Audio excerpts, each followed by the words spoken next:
Nagkaiyakan ang mga cast members ng Hit Kapuso Afternoon Series na abot kamay na pangarap sa naganap na finale press con ng programa nitong nagdaang Miyerkules. Hindi napigilan ng lead stars ng serye na sina Jillian Ward at Carmina Villarroel, pati na rin ang iba pa nilang kasamahan ang maluha sa harap ng entertainment media habang sinasagot ang ilang tanong sa press con.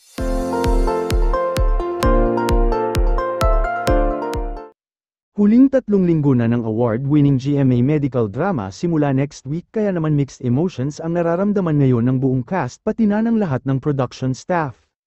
Ayon kay Carmina na ilang beses natigilan sa pagsasalita dahil sa pag-iyak, magkahalong saya at lungkot ang nadarama niya sa upcoming finale ng Abot Kamay na Pangarap, para naman kay Jillian, forever niyang iti-treasure ang lahat ng naging experience niya sa maituturing na ngayong longest-running afternoon teleserye ng GMA. Panoorin natin. Thank you so much for being here. Nasabi na po nila yung mga dapat kong sabihin, pero uulitin ko lang po dahil hindi ko pwedeng palagpasin ang pagkakataon ito pasalamatan ng GMA. Si Beth, thank you so much for always giving me a fantastic show. Cheryl and si Direct LA. Actually, nung in-offer to sa akin, si Direct LA, si Miss Ali ba nandun, at yung isa sa mga creative writers natin.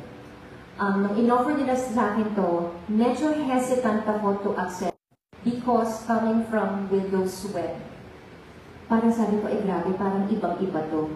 Parang okay ba ako? Tapos, nung nalaman ko na si Direct LA, ang director ko, at si Jillian Ward yung makakasama ko, sabi ko, go na. So, sila talaga yung mga factors ko. Of course, the story. Importante naman palagi sa akin yung storya, yung director at kung sino yung mga kasama ko. At nagpapasalamat ako at palagi akong hindi nagkakamali sa desisyon ko na tanggapin yung show na to. Katulad ng sinabi ko earlier na hindi talaga namin in-expect. Oh no.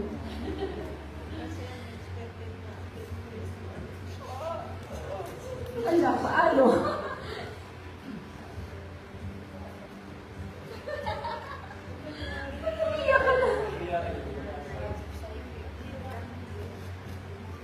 Sabi ko, October 19 pa. Sorry po, hindi ko talaga mapigilan silang.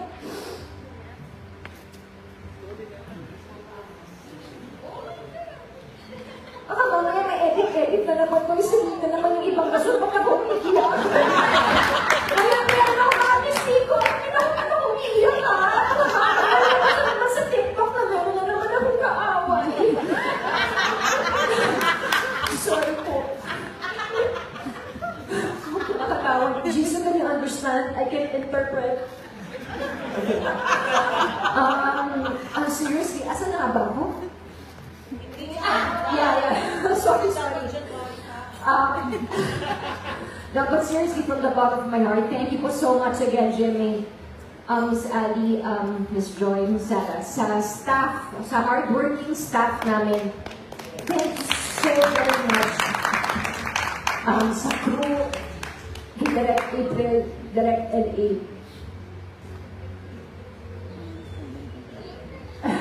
Si Direct LA po kasi sobrang taas yung kamay ko sa kanya. I've worked with other directors, pero si Direct LA knows our characters, each and every one of us.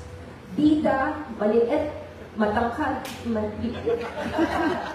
Pero kilala po niya lahat po ng characters ng story at binibigyan po niya ng importansya. And we appreciate that, Direct. Thank you very much. Isa po siya sa rason kung bakit po nagtagal yung show namin. Of course, sa mga brilliant writers namin. Maraming salamat. Alam ko na hindi madali na mag-e-end, tapos mag-e-extend, mag-e-extend. So, ang gagaling ng mga writers namin. Thank you po very much. And sa cast, Andre is my adopted son. Huwag na kayong kumontra kasi talagang adopted son ko siya. And he will always be my adopted son. Jisoo, it was really nice working with you. He's very humble, he's very professional. Dumarating po yan sa set namin, he knows his lines. He looks masungit, but he's nice. He's very friendly and respectful. Si Allen, matagal ko nakatrabaho because of the show. Uy, magkakamovie kami. Why not? Thanks so very much. Si Wimbledon, akala nilang po komedyante, pero mas nauna pa umiyak kaysa sa aming dalawa. Mabago po ang luha niyan. Si Jeff naman, he's a talented dude. Good! Kung nalaman nilang napakagaling po niyang kumanta at sumayaw, at meron niyan pwede ba sabihin? Pwede ka naman sabihin? Meron niyang single eh. So, pakinggan niyo po kasi napaka-talented po talaga niya. So, ako isa-isa ko siya kasi gusto ko talaga magbigay pugay sa mga kasama ko. Si Ate Pinky and KZ, grabe. Kayo rin yung isa sa mga dahilan kung bakit tumagal din. Ang dami mo yung food props, yes. Totoo po. Hindi ko lang kung saan niya pinukuha yung mga, kasi it's really hard to be a kontrabida kasi naging kontrabida na ako. It's so tiring physically, emotionally. Pero kailangan ko lang talaga na purihin kayo kasi it's really not easy. Nakita ko talaga kayo off-cam and si KZ, ang laki ng improvement.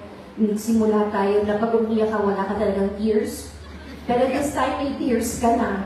So talaga, ibig sabihin, nakita mo yung growth na, kesa naman umpisa, walang tears, tapos ngayon wala pa yung tears, diba? At least nakita mo talaga yung growth na talagang, at naging comfortable ka na sa amin. Tsaka nakita ko rin na kung paano juggle yung personal life niya sa pagiging artista niya. Hindi madali, pero I have to give it to you, Hazel, talagang ang galing. Pati si Ate Pinky, si John Vic, tangkad.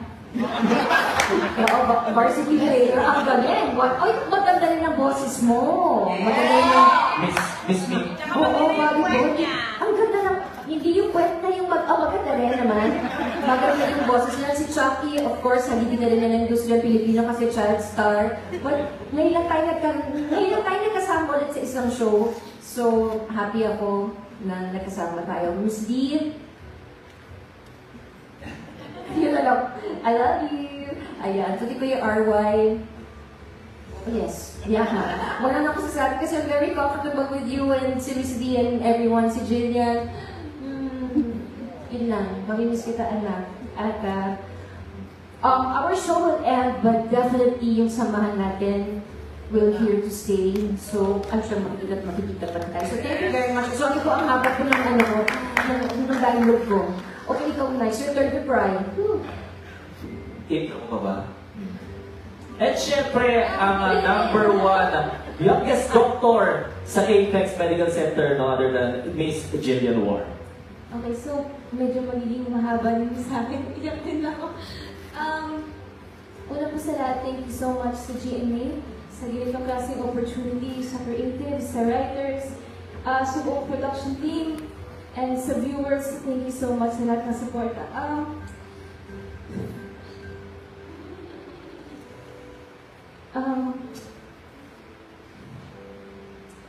Ito po kasing show na to, dinedicate ko siya sa late grandmother ko. So,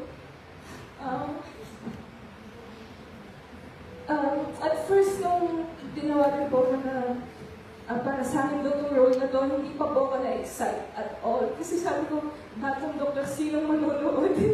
Pero dahil po, nag-start yung taping sa mga kasama ko, sila yung nag-uplift sa akin, sila yung nagsasabi na, we believe in you, and so yeah, awake. And of course, si Direk LA. Ilang beses na rin po ako naiiyak sa set kasi napipressure ako sa sarili ko. Feeling ko hindi ko deserve yung ganito kagandang role, ganito kagandang show. Pero dahil sa mga co-work ko, dahil kay Direk LA, pinafeel nila sa akin na deserving ako, and pinafeel nila sa akin na binigay ito sa akin ni God, and may purpose yung ginagawa ko. And yes, sa mga ka-work ko, thank you guys so much. Dahil po sa kanila, natutunan ko mas maging compassionate and mas maging passionate pa sa trabaho ko. I go to work every day na excited ako kasi feeling ko meron ako mga nanay at tatay, meron ako mga kapatid, and God knows how much I appreciate them, how much I love them. So thank you so much, and maraming salamat sa lahat ng sumuporta. And all good things must come to an end. And naniniwala po ako na kahit meron ng bagong chapter sa mga buhay namin, I will forever treasure this family. And hindi ko makakalimutan itong blessing na ito na binigay sa akin ni God. Thank you. Sorry.